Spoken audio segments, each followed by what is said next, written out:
If you were asking me 5 years ago, was I ever making a video like this, I would probably say no. Now, many of you guys know why I didn't join Pro League or why I haven't, and a lot of you guys don't know why. So today I'm going to break it all and I'm going to explain my whole journey with Rainbow Six Siege as it's currently in not the best state. That's one big reason too.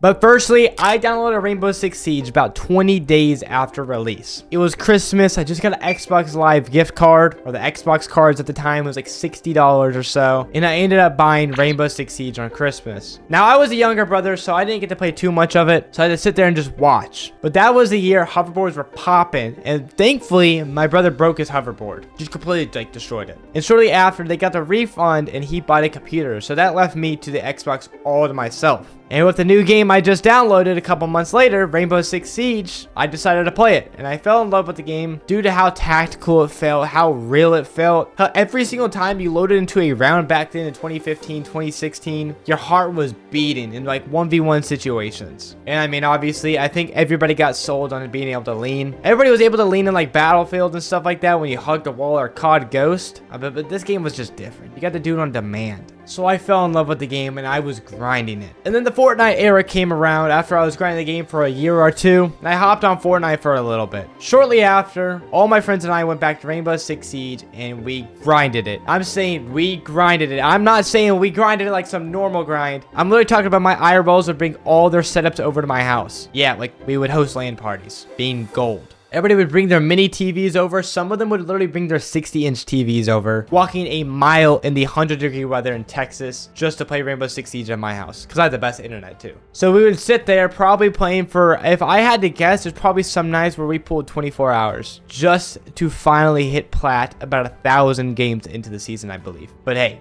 we did it. But the grind and the desire to get better for that game was so extremely high for me. Like I was literally writing down on notepads during school when school came around, certain plays. Like what plays I would do, what operators we would bring. I literally made a strat book for being gold and plat on console. Like I wanted it more. I literally wanted it more. When the new season dropped, oh, I got randomly sick. I would skip school to play the new season because honestly, I didn't like watching preseason stuff at all because I wanted to keep it a surprise. So it was the best surprise every single time the season dropped. But about 6 months after I hit plat, I bought a PC. It took me about 2 years to save up for that computer, mowing lawns and skipping, you know, birthday gifts and stuff like that just for my parents to help me out on Christmas. Shout out my parents for that, by the way. But I grinded for this PC and I finally got it. And from there on out, you know, it was just a snowball effect. I would be pulling about 10-hour days after I got home from school, streamed about 70 hours a week, I would say. Once again, just to be gold. And my IRLs were not the best at the game when they also switched over to PC. They were all about gold and silver. And I realized I had a lot more potential than that. So I got another account, like a little Smurf account, which is currently my main account, to go solo queue and see where I really belong. In the second season, which was the 3rd month of me playing on PC, I hit Diamond, which currently was the highest rank at the time. And hitting that in solo queue was pretty big news, and especially being 13 years old was actually insane. The only other competitors at the time was just Ambi, which Ambi was my biggest competitor for about 5 years. But as I was grinding in the shadows, just being a diamond random, one day on my stream, Skittles,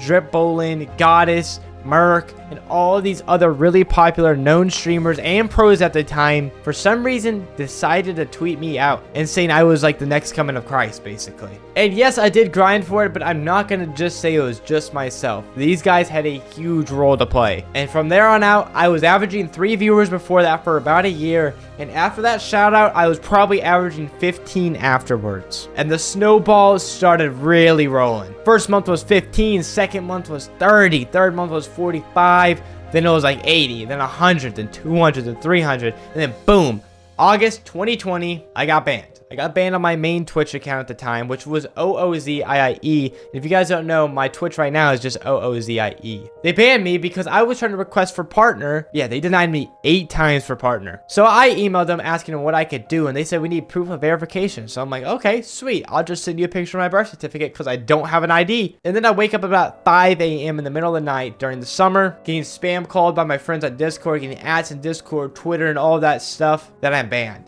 And obviously, right before I hit partner, a couple days before my birthday, I start crying so hard. I mean, dude, it was hands down like a very upsetting, almost traumatizing experience for me because I hated school and school was about to roll up, and I just really wanted to prove to my parents that, like, hey, if I really want to go to online school, can this work? Couple months go by and I join an org and they actually get me unbanned. So shout out to them for getting me unbanned. And when all this was happening, it was COVID. It was 2020, and I was doing YouTube at the time. I was uploading once every 4 days, and that was basically just my main focus at the time. I really didn't give Twitch too much attention, since I obviously kind of lost some love after I got banned. If you guys don't know, YouTube during the COVID era was actually just insane. So I enjoyed it, and I grinded that, kind of. But since I was grinding YouTube, everybody, I'm sure you guys remember all of the videos of me being the #1 14-year-old, the youngest #1 champ. Yeah, I hit like #1 champ at 14, which was, you know, kind of crazy at the time. I know there's a lot of young gunners now because I'm ranked 2.0. No disrespect, but you know, there's nobody that like was like Ambi and I. You know, I'm gonna brag a little bit. Nobody was like Ambi and I. Stompin is somebody that's different because he's kind of in a different age group. I'm like 2.5 years older than him, and he was on console, so he wasn't like someone that like was competing in the youngin group. But as I'm grinding YouTube and lackluster on the streams, things start to get a little rocky and slow down for me. I'm still uploading, you know, like #1 15-year-old champ and stuff like that. And I thought I wanted to really be a pro because I like kind of playing competitive, but I never put in the effort to playing comp. And the distance from everything was honestly growing because I was 4 years away from potentially joining Pro League. And I wasn't grinding at all because I didn't really have to grind as much as I wanted. I just played the game off stream and grinded ranked. Barely uploaded and all that stuff. So the distance starts to just get so much bigger, and I kind of feel helpless. You know, I don't know what to do next. I kind of already, you know, reached the peak of being #1 champ, and none of my views are like really, you know, keeping me here. So wait, what do? I picked up comp.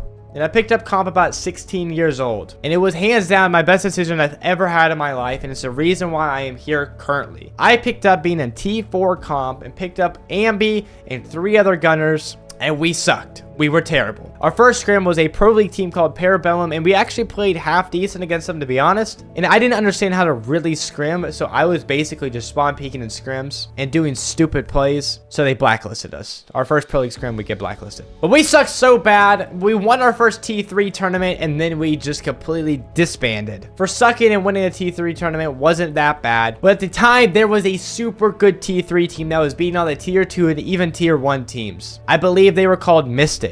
And obviously, I wanted to be on that team because I was getting in the comp and they were kind of walking us. So after I completely disbanded the team, I had no team to go to, and I just decided to pug most tournaments with friends. And I made the best pug stack of all time. We called ourselves the Daycares, Ambi, and 3 other shooters. And we played against Mystic at the time, and we completely dog walked them. In fact, we dog walked them so hard, they disbanded after this tournament. And after they disbanded, some of them joined Ambi and I, and we made the best Tier 3 team to ever touch Rainbow Six Siege history, Aerial Arise Academy. Now, some of you guys may know of that, some of you may not, but AAA was hands down the best Tier 3 team I will ever say. Touched any competitive game ever. In fact, every single Tier 1 scrim I think we ever scrimmed, we never lost a map.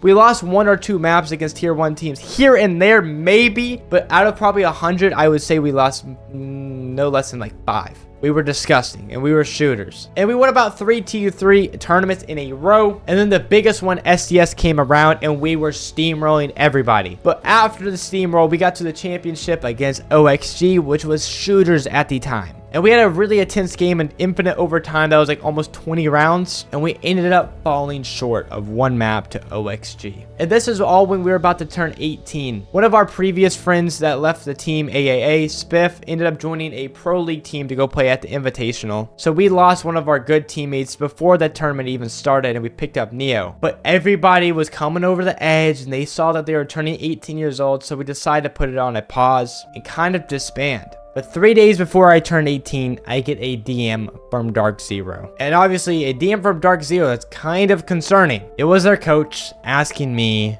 as I was 17 years old, do I want to try out? And my stomach dropped when I read that. I knew what my answer was going to be, but myself 4 years ago immediately told him yes. And that's the most painful thing about it. You know, I sat there and I honestly didn't sleep that whole night because I knew I was already gonna say no to him. And it freaking sucked. I just sat there in the middle of the night looking up at the ceiling, and I sent him back a DM saying, I can't do it. I can't give you guys my all, so I don't even want to try trying out. And yeah, that happened. And at the time, I just bought my first M3 at about 17 years old. So it was personally a huge, kind of gift to myself. And that started my car addiction. Buying that car was the best thing I've ever done. Solely for the fact that it made me want more. It made me want to be able to support myself financially even more, grind even harder. Because I mean, I'm sure most of you youngins are the same. You want to buy an expensive car you can't afford. I could not afford that car at the time.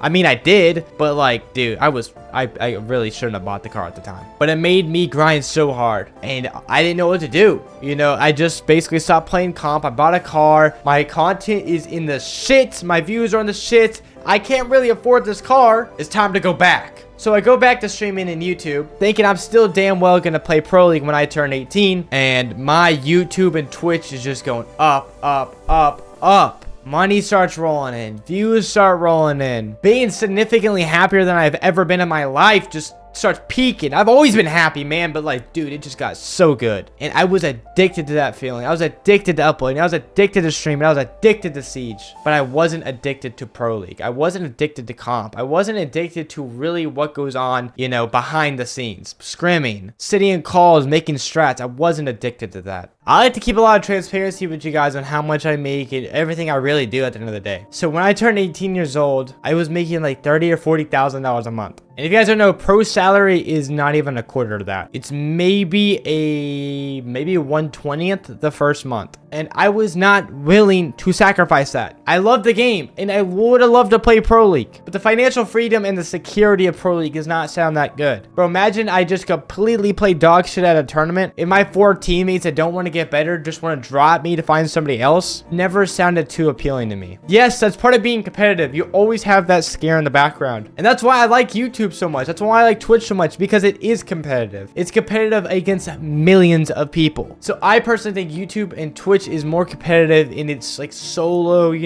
confined, smaller world, but obviously millions of users. I just find it a lot more competitive, and it honestly a lot more fun. After that point, months later and years later, I got about 7 more DMs offering for tryouts, and every single time I told them no. But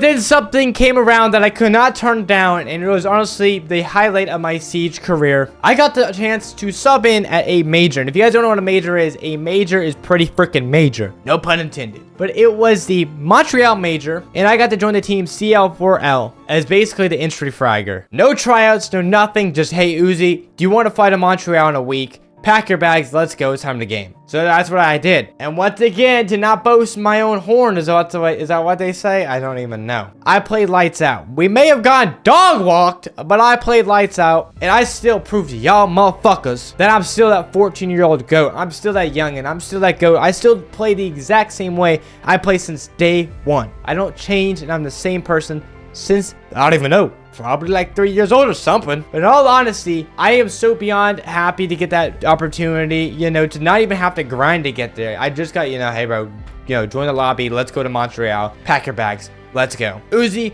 do what you want, spawn peek, run around, and you betcha that's what I did. It's like the defenders, that could be big for them, but they're running in, they don't need the kit. Guto dies immediately, and Ooziie finds the final frag. Taking no prisoners, Ooziie with his first international kill, and it's all up to Hornet in a 1v4. Nitrocell goes down and towards the top of the stairs. It's Ooziie to pick up kill number 2. Said I can do it too. Running the Scorpion this time, it won't be as successful. Great shot from Ooziie. I don't know if they know Oozie's up above. Oh. 2, didn't quite last. Oh, that's free. Ooziie. And then construction. Wow. There's another pick coming out for CL4L. In a 1vx situation, can he find a frag this time? He won't be able to. These guys are fucking idiots. The way they just repel in solar. So that concludes the reasoning of why I didn't go pro. And for some of you guys might say I'm stupid and I'm gonna regret that. In that moment, that's exactly what I wanted. So no, I'm not gonna regret it. Because in the moment that you live in, you know exactly what you want. When you look back, you think of all the thousands of opportunities and potentials that could have happened, but you chose that one. And I'm not ashamed to say I'm not going to ever be joining Pro League. I am glad to be able to talk to this camera and probably get 100 views, maybe more. And it's just nice. It's nice. I know what I wanted, and I hope you guys know what you want too. I'm out this bitch. I love you guys all, but I'm just a little kid from a small town in Texas, not even trying to sound cliche. I'm nothing of talent. I just got a little lucky. And I'm sure you guys will get lucky like me one day too. And I really hope you guys do. I love you guys. I'll catch you guys later. Peace. Oh yeah, and one more thing. I looked back at the documentary video that T1 made on me, and for some reason, y'all still think I cheat. Despite it being 7 years of people thinking I cheat, you need to know one thing. Catch up, little guy.